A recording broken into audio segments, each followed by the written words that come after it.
members on leave of the House to the U.S. Senate, my friend Roy Blunt. Thank you.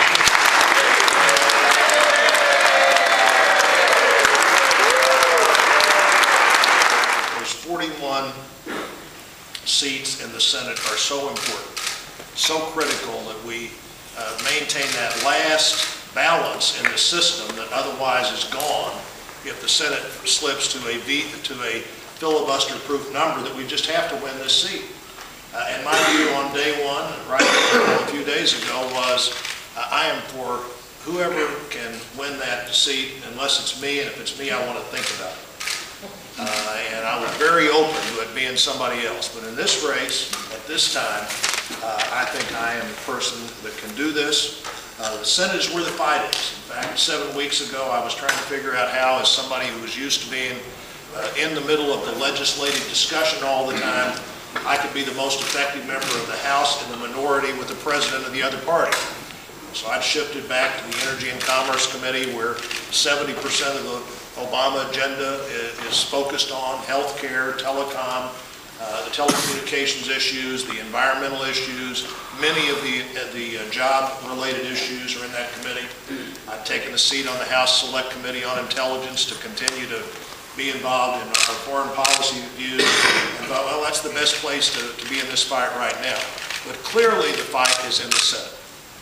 And this is the opportunity to go to the Senate. This is the opportunity to be part of doing what I can to see that we don't have the kind of bad results we had last week when every Republican in the House voted against a so-called stimulus package that won't be stimulated.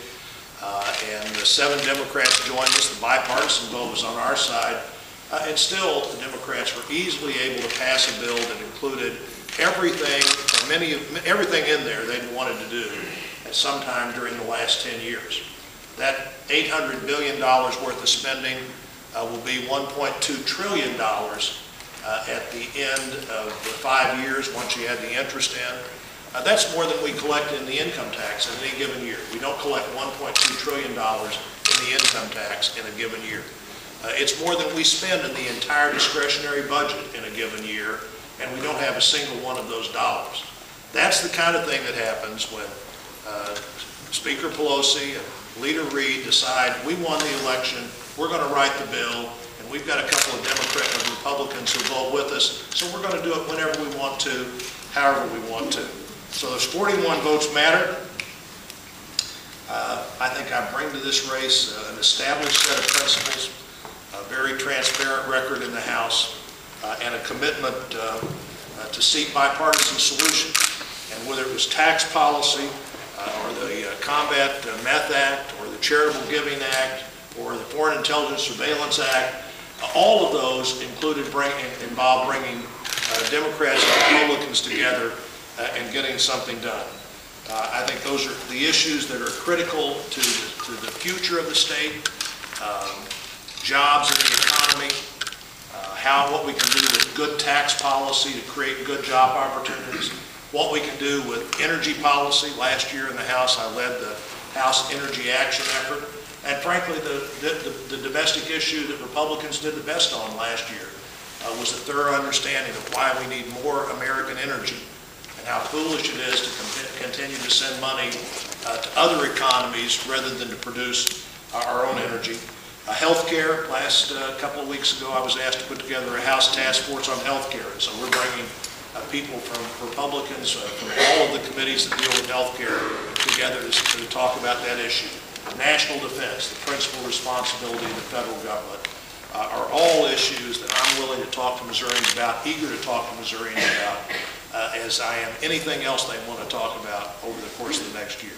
This is going to be a campaign about the future. It's going to be a campaign that tries its best to communicate in every possible way with people. And today we're choosing some stops that sort of are part of who I am. We started this morning at Harris Stowe State University, because fundamentally it's a teaching institution, and fundamentally I'm still a teacher. As a college president, as a teacher, I've spent my life trying to get people more involved in this process and to understand the process better. Obviously here at the state capitol with my friends behind me, I had 8 great years here, as Missouri's Secretary of State, the first Republican elected in that job in 52 years. We're going to go from here to the Cape County Courthouse. And I spent 12 years working for Greene County taxpayers and voters and residents in the courthouse in Greene County. And then at the end of the day today in Carthage in my congressional district, where we'll also start out tomorrow. But frankly, one of the ways that I get to communicate with Missourians over the next 20 months is through the members of the media that are here, and I'm